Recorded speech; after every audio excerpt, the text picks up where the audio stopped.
जैसा कि आप लोगों को पता है एसएससी जीडी की वैकेंसी आ गई हैं, इसीलिए हम लोगों ने सोचा है कि आपको सेट वाइज हर सब्जेक्ट के अलग अलग सेट प्रीवियस ईयर सॉल्व करवा दिए जाएं। सॉल्व करवाने का एकमात्र रीज़न ये रहेगा ताकि आप लोगों को कम से कम ये पता चल जाए कि किस टॉपिक से क्वेश्चन ज़्यादा से ज़्यादा या कम से कम पूछे जा रहे हैं। फिर उसी के अनुसार हम लोग आगे की तैयारी को आयाम देंगे। पहले हम लोग कुछ सेट के माध्यम से ये सीख लेंगे कि कौन से टॉपिक से ज़्यादा क्वेश्चन पूछे जा रहे हैं, कौन से टॉपिक से कम क्वेश्चन पूछे जा रहे हैं, किस पर हमें ज़्यादा ध्यान देना है, किस पर हमें कम ध्यान देना है। और फिर उसके बाद हम लोग क्या करेंगे, हम लोग करेंगे कि पहले आपको उसी एक टॉपिक की थ्योरी बता दी गई, फिर उसके बाद हमने ऑब्जेक्टिव क्वेश्चन सॉल्व कर लिए। और ऑब्जेक्टिव वो क्वेश्चन जो कि बिल्कुल एक माध्यम समझ लीजिए कि आपके बहुत मोस्ट इंपॉर्टेंट क्वेश्चन में से एक होंगे। तो चलिए आज की क्लास को शुरुआत करते हैं, देर न करते हुए देखते हैं। आपको पता है टोटल 80 प्रश्न पूछे जाने हैं। 80 प्रश्नों में से 20 प्रश्न हिंदी के होंगे, बाकी अन्य सब्जेक्ट के 4 भागों में डिवाइड रहेंगे।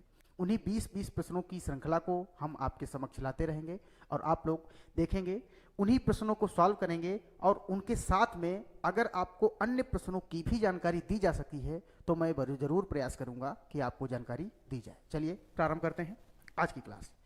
पहला क्वेश्चन है आपका, आग में डालना। उपर्युक्त मुहावरे में रिक्त स्थान की पूर्ति उचित शब्द द्वारा कीजिए।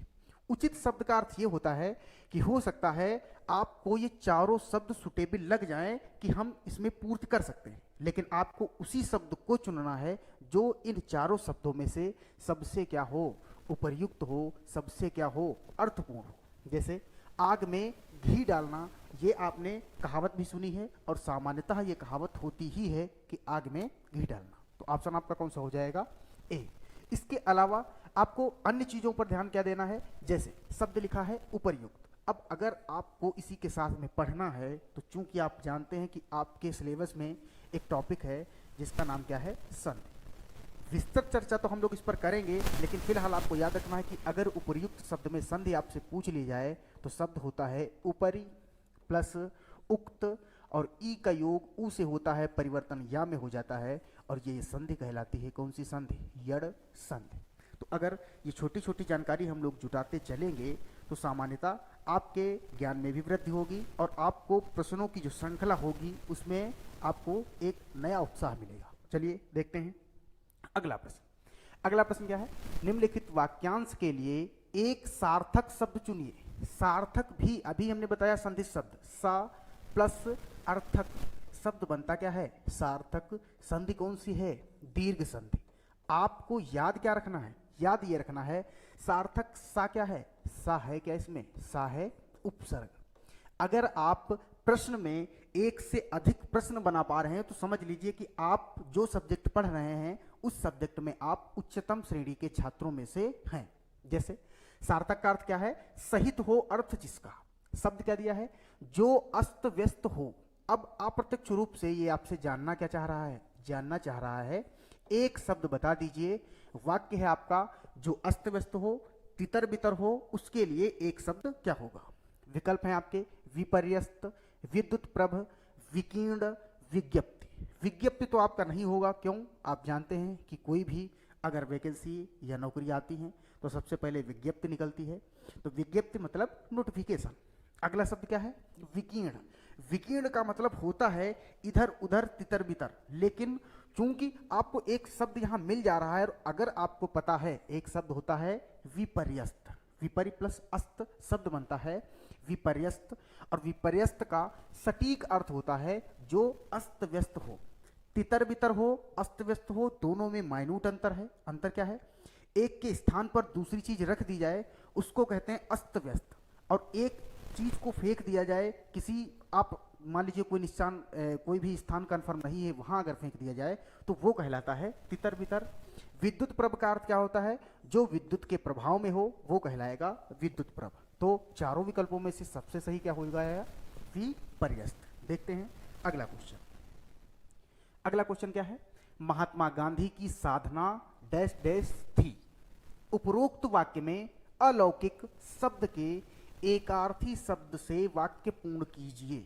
एकार्थी शब्द क्या होता है, एक प्लस अर्थी। इसके दो अर्थ आते हैं, एक तो जिसका एक जैसा अर्थ हो या एक सा अर्थ हो, या वो शब्द जो एक शब्द हो। इस एकार्थी के दो पर्याय होते हैं। अगला शब्द शब्द क्या है? अलौकिक। उपरोक्त वाक्य में अलौकिक शब्द के एकार्थी शब्द से वाक्य पूर्ण कीजिए। महात्मा गांधी की साधना अलौकिक थी, और अलौकिक का ऐसा पर्याय या एकार्थी आपको चुन करके इन चार विकल्पों में से बताना है जो इस वाक्य को बिल्कुल एक परिपक्वता दे दे। जैसे महात्मा गांधी की साधना अकथनीय थी, असाधारण थी, असहनीय थी, अनुसूचित थी। तो आपको पता है महात्मा गांधी की जो साधना थी वो कैसी है? असाधारण है, जो कि साधारण नहीं थी।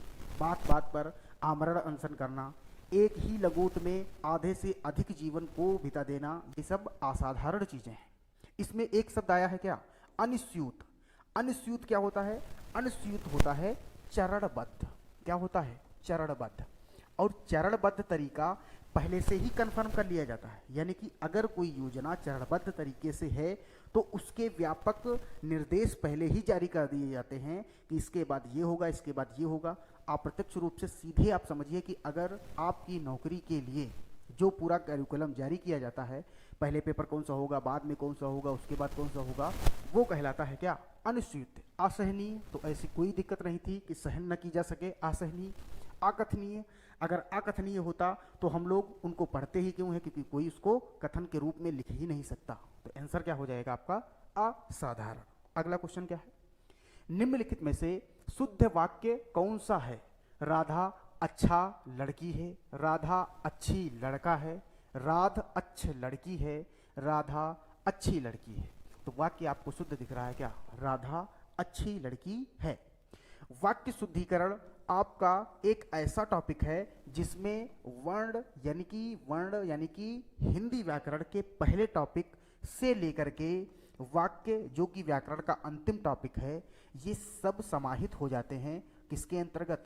वाक्य शुद्धिकरण के अंतर्गत। ये टॉपिक केवल एक टॉपिक नहीं है, बल्कि ऐसा तथ्य है जो अपने आप में पूरी हिंदी व्याकरण को समाहित किए हुए है। तो अब वो वाक्य शुद्धिकरण होगा किस आधार पर?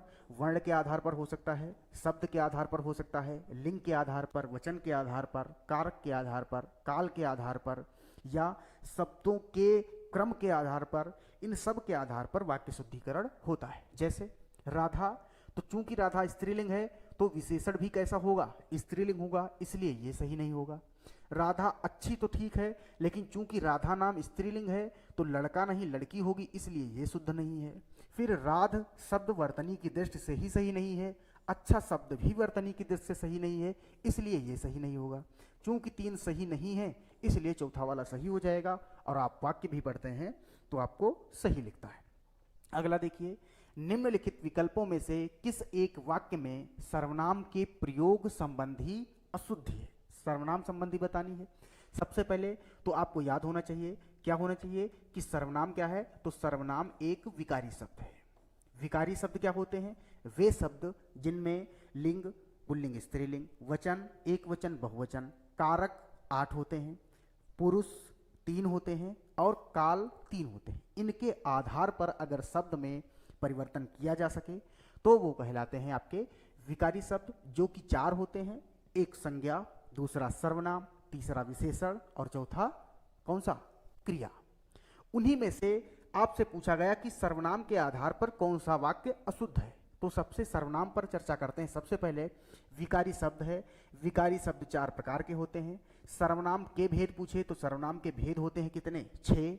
अगर पूछे सर्वनाम की संख्या कितनी है तो सर्वनाम की संख्या कितनी है? 11। विस्तृत चर्चा जब हम लोग टॉपिक पढ़ेंगे तब करेंगे। अब देखिए क्वेश्चन पर आते हैं। माता जी, मुझे आपकी बहुत याद आती है। उसके हाथ में जो कलम है यह मेरी है। मैंने अपना काम कर लिया। पुनीत ने महेश से कहा तुम घर चलो, मैं 2 घंटे बाद आऊँगा। अब दूसरा विकल्प जब आप देखते हैं, उसके हाथ में जो कलम है यह नहीं, इसके स्थान पर क्या होना चाहिए? वह। उसके हाथ में जो कलम है वह मेरी है। ये आपके स्थानवाचक सर्वनाम के अंतर्गत सर्वनाम का एक प्रकार है कि निकटता के लिए यह का प्रयोग और दूर के लिए वह का प्रयोग किया जाता है। जैसे अगर ये कलम है मेरे हाथ में है तो हम कहेंगे यह कलम। यही पेन अगर किसी दूसरे के हाथ में है तो हम कहेंगे वह कलम। तो आप इससे भी समझ सकते हैं कि इस वाक्य में जो यह लिखा है ये वास्तव में वह होना चाहिए, इसलिए इसमें अशुद्धि है सर्वनाम संबंधी। देखते हैं अगला क्वेश्चन। दिए गए विकल्पों में से कौन सा शब्द निम्नलिखित वाक्यों में रेखांकित शब्द का पर्यायवाची नहीं है? और रेखांकित शब्द क्या है? भारतीय जनमानस के बीच माता सरस्वती संगीत कला की जननी के रूप में पूजनीय है। मोस्ट इंपॉर्टेंट वर्तनी क्या है? पूजनीय। एक वर्तनी आती है क्या? पूज्य। दोनों ही किस शब्द से बनते हैं? मूल शब्द क्या है? पूजा। पूजा में अगर शब्द जोड़ दिया जाए प्रत्यय के रूप में अनीय तो शब्द बनता है पूजनीय। अगर सब प्रत्यय जोड़ दिया जाए या तो शब्द बनता क्या है? पूज्य। ये आपको याद रखना है। फिर चूंकि सरस्वती का पर्याय आपको चुनना है तो हंसवाहिनी होता है, विमला होता है, शारदा भी होता है। एक शब्द है सहचरी जो कि इसका पर्याय नहीं है, इसीलिए ये आपका आंसर हो जाएगा, क्योंकि पूछा है भारतीय जनमानस के बीच सरस्वती रेखांकित शब्द का पर्यायवाची नहीं है, ये आपसे पूछा है। इसलिए सहचरी होता क्या है? सहचरी होता है साथ साथ चरण करने वाली, और साथ साथ चरण करने वाली होती क्या है? वो होती है भार्या। क्या होती है? भार्या अर्थात पत्नी। तो सहचरी किसका पर्याय हो जाएगा? पत्नी का। देखते हैं अगला क्वेश्चन। कैंसर रोग बड़ा है, इस वाक्य में रिक्त स्थान की पूर्ति शब्द द्वारा कीजिए, और शब्द कैसा होना चाहिए? शुद्ध।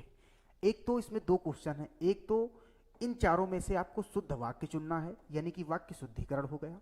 दूसरा आपको एक तो शब्द चुनना है यानी कि पूर्ति भी करनी है, तो पूर्ति भी करनी है और शुद्ध वाक्य की पूर्ति करनी है। एक प्रश्न में दो प्रश्न है, उत्तर आपका क्या होगा?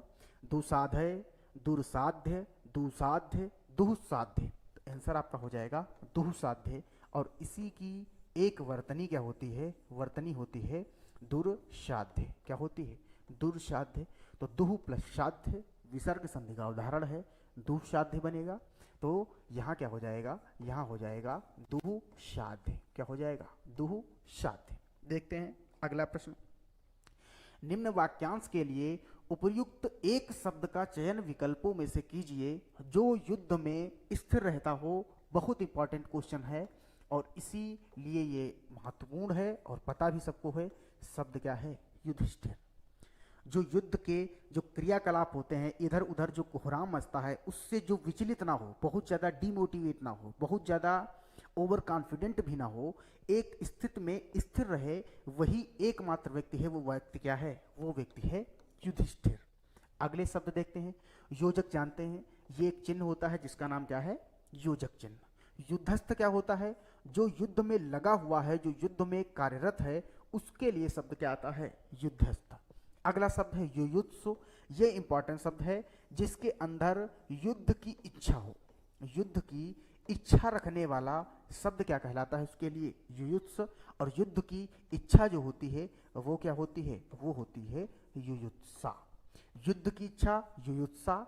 युद्ध का इच्छा रखने वाला या युद्ध का इच्छुक शब्द क्या बनेगा? युयुत्स। तो आंसर आपका क्या हो जाएगा? ऑप्शन 4 युधिष्ठिर। देखते हैं नेक्स्ट क्वेश्चन। निम्न वाक्यों में से रेखांकित शब्द के स्थान पर सर्वोचित विकल्प चुनिए।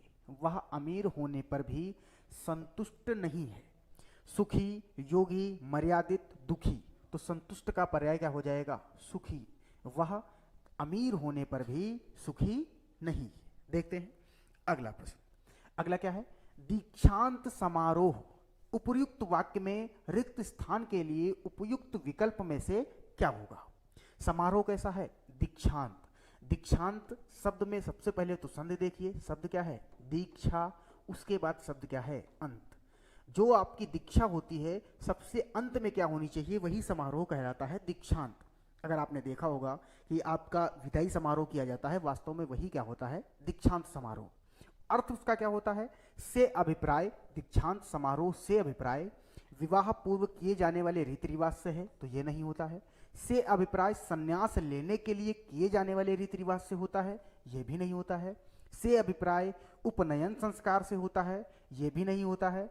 होता क्या है? से अभिप्राय शिक्षा के समापन पर किए जाने वाले संस्कार से है। आंसर क्या हो जाएगा आपका? ऑप्शन 4। से अभिप्राय उपनयन संस्कार से है, ये क्या होता है? ये होता है मुंडन। ये क्या होता है? ये होता है मुंडन। देखते हैं नेक्स्ट क्वेश्चन। कुछ समय उपरांत हमारा साहित्य उच्च कोटि का था। उपरोक्त वाक्य के लिए किस भाग में अनुपयुक्त शब्द का प्रयोग किया गया है? साहित्य उच्च कोटि, कुछ समय उपरांत, का था, हमारा। वाक्य आपका ये लिखा हुआ है, कुछ समय उपरांत हमारा साहित्य उच्च कोटि का था। इस था से आपको कंफर्मेशन मिलती है ये कि ये वाक्य कैसा है? ये वाक्य है भूतकाल का। किस काल का? भूतकाल का। और अगर वाक्य भूतकाल का है तो उपरांत नहीं बल्कि पहले शब्द प्रयोग होगा। क्या प्रयोग होगा? पहले। कुछ समय पहले हमारा साहित्य उच्च कोटि का था, ना कि कुछ समय उपरांत। हाँ, अगर यही वाक्य भूत नहीं बल्कि किस काल में होता? भविष्य काल में होता, तो निस्संदेह ये वाक्य सही होता कि कुछ समय उपरांत हमारा साहित्य उच्च कोटि का हो जाएगा, तो वाक्य सही हो जाता। आंसर क्या हो जाएगा? कहाँ अशुद्धि है? उपरांत वाले में। आंसर आपका क्या हो जाएगा? दूसरा। देखते हैं नेक्स्ट क्वेश्चन। अनु बहुत सुंदर लड़की है। उपरोक्त वाक्य में रेखांकित शब्द क्या है? रेखांकित शब्द क्या है? बहुत। बहुत के बाद में क्या आया है? सुंदर। सुंदर के बाद में क्या आया है? लड़की। और लड़की है कौन? अनु। जो ये लड़की शब्द है ये वास्तव में क्या है? संज्ञा। और अभी हमने आपको बताया था कि संज्ञा क्या होते हैं? विकारी शब्द। फिर संज्ञा के मुख्यतः भेद कितने होते हैं? 3। संज्ञा के हिंदी में प्रकार कितने होते हैं? 5। ये सामान्य जानकारी। उसके बाद संज्ञा या सर्वनाम की विशेषता के लिए उससे पहले या उसके बाद में जो शब्द प्रयोग किए जाते हैं वो क्या कहलाते हैं? वो कहलाते हैं विशेषण। क्या कहलाते हैं? विशेषण। तो इस वाक्य में अगर कहें विशेषण क्या है तो विशेषण हो जाएगा आपका सुंदर। क्या हो जाएगा? सुंदर। लेकिन प्रश्न ने आपसे सुंदर तो पूछा ही नहीं, उसने पूछा है जो सुंदर से पहले भी लिखा है, और वो शब्द क्या है? बहुत। पूछ रहा है कि बहुत क्या है। तो अब जब आप विशेषण पढ़ते हैं तो उसी में आपको बताया जाता है कि संज्ञा या सर्वनाम की विशेषता अगर बताए कोई शब्द तो वो विशेषण। और कुछ शब्द ऐसे भी होते हैं जो विशेषण की भी विशेषता बता देते हैं, जो विशेषण की भी विशेषता बता देते हैं, और उनको नाम दिया जाता है प्रविशेषण। नाम क्या दिया जाता है? प्रविशेषण। तो चूंकि सुंदर विशेषण है, इसकी विशेषता बहुत बता रहा है, तो बहुत क्या हो जाएगा? बहुत हो जाएगा प्रविशेषण। आपको कमेंट में बताना है विशेषण के प्रकार कितने होते हैं। देखते हैं नेक्स्ट क्वेश्चन। अगला है, निम्नलिखित शब्द में सही पर्यायवाची शब्द का चयन विकल्पों में से कीजिए। और शब्द क्या है? बिजली। पद्मा, यामा, दामिनी, अर्कजा। तो बिजली का पर्याय अगर आपको याद है तो क्या हो जाएगा? दामिनी। दामिनी क्या होता है? बिजली का पर्याय। पद्मा किसका होता है? लक्ष्मी का। किसका होता है? लक्ष्मी का। यामा किसका होता है? यामा होता है रात्रि का। अर्कजा किसका होता है? अर्कजा, अर्क प्लस जा, और अर्क का अर्थ क्या है? आग। और आग से आशय इसका किससे है? सूर्य से। और सूर्य प्लस जा यानी कि जो सूर्य से जन्मी हो, अर्थात सूर्य पुत्री, जिसको नदी के रूप में प्रयोग किया जाता है, शब्द क्या होता है? यमुना। अर्कजा किसका पर्यायवाची होता है? यमुना का। तो बाकी 3 अलग अलग पर्यायवाची हैं। बिजली का पर्यायवाची क्या होता है? दामिनी। और एक इसका प्रयुक्त होता है चंचला। क्या प्रयोग होता है? चंचला। ये भी बिजली का पर्यायवाची है। देखते हैं नेक्स्ट क्वेश्चन। निम्नलिखित में से माता का समानार्थी शब्द नहीं है। जननी, वामा, अम्बा, मैया। जननी पता है आपको, माता का होता है। अम्बा भी किसका होता है? माता का होता है। और मैया तो होता ही होता है। वामा किसका होता है? तो वामा होता है पर्यायवाची स्त्री का। अब वो अलग चीज है कि स्त्री ही जननी होती है, लेकिन चूंकि वामा प्रयोग किसके लिए किया जाता है? स्त्री के लिए। तो चूंकि आपसे पूछा है माता का समानार्थी शब्द नहीं है, तो इसलिए आंसर आपका क्या हो जाएगा? आंसर हो जाएगा आपका वामा। आंसर क्या हो जाएगा? आंसर हो जाएगा आपका वामा। देखते हैं नेक्स्ट क्वेश्चन। निम्नलिखित मुहावरे के लिए उपयुक्त सार्थक शब्द क्या होगा? आसमान पर चढ़ना। आसमान पर थूकना या आसमान पर चढ़ना लगभग एक जैसे हैं। आसमान पर चढ़ना, बहुत नाराज होना नहीं होगा। अभिमान होना, डर लगना, उड़ते रहना। तो आसमान पर चढ़ना का अर्थ है अभिमान होना, डर लगना, उड़ते रहना। तो हाँ, आसमान पर चढ़ना का अर्थ ये हो सकता है क्या? उड़ते रहना। आसमान पर चढ़ने जैसा सोचना का अर्थ घमंड से अगर होगा तो वो हो सकता था क्या? अभिमान होना। तो वो लगभग था, लेकिन सही उत्तर आपका क्या हो जाएगा? उड़ते रहना, यानी कि आसमान में रहना। देखते हैं अगला क्वेश्चन। अगला क्वेश्चन चूंकि आपका क्या है, एक आप जानते हैं पैराग्राफ होगा, उस पैराग्राफ में आपको कई जगह रिक्त स्थान दिखेंगे, वहां आपको प्रपूर्ति करनी है। पढ़ते हैं। निम्नलिखित गद्यांश में कुछ शब्द हटा दिए गए हैं, दिए गए विकल्पों की सहायता से रिक्त स्थानों की पूर्ति कीजिए। शब्द लिखा है विद्याभ्यास, और ये शब्द बना है विद्या, और दूसरा शब्द क्या होता है? अभ्यास। वाक्य आपका क्या बनेगा? विद्या अभ्यास से, और फिर एक नंबर की पूर्ति के लिए आपके सामने विकल्प दिए गए हैं, दूर, प्राप्त, समझ, सफल। तो विद्या अभ्यास से क्या होती है? प्राप्त होती है। विद्या अभ्यास से प्राप्त होती है, तो विकल्प आपका सही कौन सा हो जाएगा? दूसरा वाला सही हो जाएगा। ये आपको याद रखना है। आगे के वाक्य आपको पढ़ना है, जो प्रपूर्ति करेंगे उसको मिला करके ही पढ़ना है। अब आपको अगले क्वेश्चन में क्या पढ़ना है? विद्या अभ्यास से प्राप्त होती है, जन्म से ही कोई व्यक्ति किसी काम में हार, उत्पन्न, धैर्य, पारंगत। तो चूंकि निपुण शब्द आ रहा है भाव में, तो निपुण का समानार्थी क्या हो जाएगा? पारंगत। तो वाक्य बनेगा विद्याभ्यास से प्राप्त होती है, जन्म से ही कोई व्यक्ति किसी काम में पारंगत नहीं होता। अभ्यास, देखते हैं नेक्स्ट क्वेश्चन। अभ्यास के द्वारा जड़ बुद्धि वाले व्यक्ति सुजान, अर्थात सुजान का अर्थ क्या है? कमजोर, बुद्धिमान, बुद्धि, अभ्यास। तो क्या हो जाएगा? बुद्धिमान, अर्थात ऑप्शन 2, और अधिक बुद्धिमान, यही नहीं, यहाँ जड़ बुद्धि वाले व्यक्ति सुजान अर्थात बुद्धिमान बन जाते हैं। यहाँ क्या आ जाएगा? बुद्धिमान। अगला क्वेश्चन, बुद्धिमान बन जाते हैं, व्यक्ति सुजान अर्थात बुद्धिमान बन जाते हैं जो पहले से सुजान अर्थात बुद्धिमान हैं, अभ्यास उन्हें और अधिक अकुशल तो नहीं होगा, मजबूत, सफलता, कुशल, तो वो और अधिक क्या बना देगा? सुजान होते हैं, अभ्यास उन्हें और अधिक कुशल बना देता है। क्या बना देता है? कुशल बना देता है, जिससे वे कार्य में पारंगत हो जाते हैं। अभ्यास को, अगला क्वेश्चन होगा, अभ्यास को शिक्षा, मात्रा, मजबूती, समय, अभ्यास को की सीमा में बांधा नहीं जा सकता। किसकी सीमा में नहीं बांधा जा सकता? तो आंसर आपका हो जाएगा समय में। अभ्यास को समय की सीमा में बांधा नहीं जा सकता, तो यहाँ आंसर आपका क्या हो जाएगा? समय। पूरा पैराग्राफ आपका क्या बनेगा?